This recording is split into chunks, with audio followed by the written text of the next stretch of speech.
시청자 여러분 안녕하십니까? 이데일리엔 성주원입니다.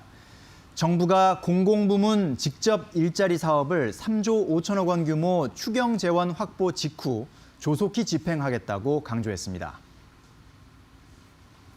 홍남기 부총리 겸 기획재정부 장관은 오늘 정부 서울청사에서 연 제4차 비상경제 중앙대책본부 회의에서 코로나19발 고용 충격에 대응하기 위한 일자리 대책 등을 밝혔습니다.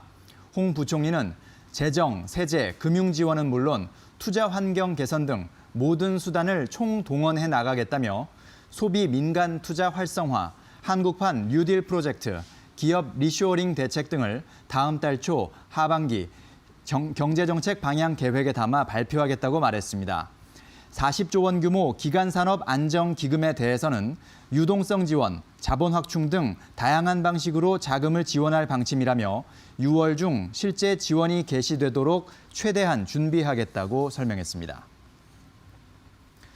국민연금이 포트폴리오상 국내와 해외의 대체 투자 구분을 없앨 것으로 보입니다. 수익률이 부진한 국내 대체 자산군을 우량한 해외 대체 자산으로 돌리기 위한 취지로 해석됩니다. 금융투자업계에 따르면 국민연금은 지난 18일 국민연금 실무평가위원회에서 국내외 대체투자 통합 벤치마크 운영에 따른 예상 수익률과 리스크를 보고한 것으로 전해졌습니다.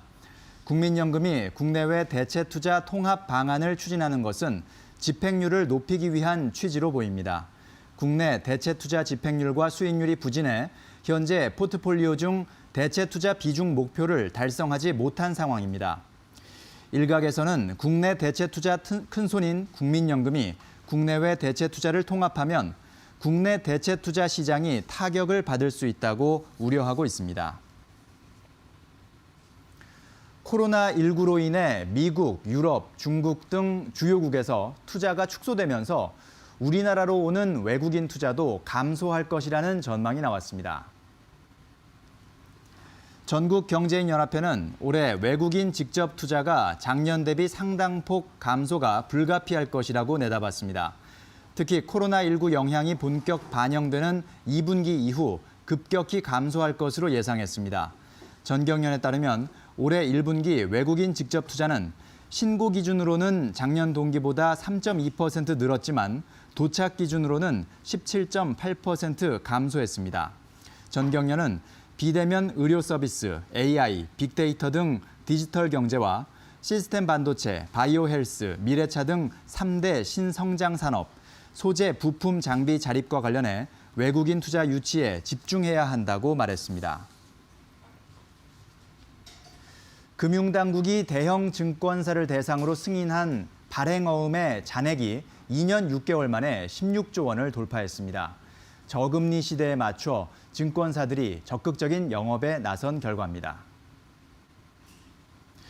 금융투자업계에 따르면 지난달 말 발행어음 잔액은 총 16조 579억 원을 기록했습니다. 지난해 말 12조 8,922억 원보다 24.6% 증가했습니다. 기준금리가 0.75%로 떨어지면서 시중금리가 하락하자 발행어음의 매력이 높아진 때문입니다. 다만 역마진에 대한 부담도 적지 않을 것이라는 관측이 나오고 있습니다. 기업금융 시장 경색으로 인해 조달 자금을 굴릴 만한 수익원이 적어졌고 부동산 시장도 좋지 않기 때문입니다. 코로나19 백신 후보 물질의 임상시험 계획을 승인받은 국내 제약 바이오 기업이 아직까지 한 곳도 없는 가운데 제넥신 컨소시엄이 이번 달 안에 식약처에 임상시험 계획 신청서를 제출할 계획입니다. 이르면 다음 달에 임상시험을 개시할 수 있을 전망입니다. 업계에 따르면 제넥신 컨소시엄은 코로나19 백신 후보 물질을 도출해 원숭이를 대상으로 동물 실험을 했고 바이넥스에서 임상 시료 생산을 완료했습니다. 빌 앤 멜린다 게이츠 재단으로부터 백신 개발 자금을 지원받은 SK 바이오사이언스는 오는 9월 임상 시험에 진입한다는 목표를 세웠습니다. 지금까지 이데일리엔 성주원이었습니다. 이어서 간추린 소식 전해드립니다.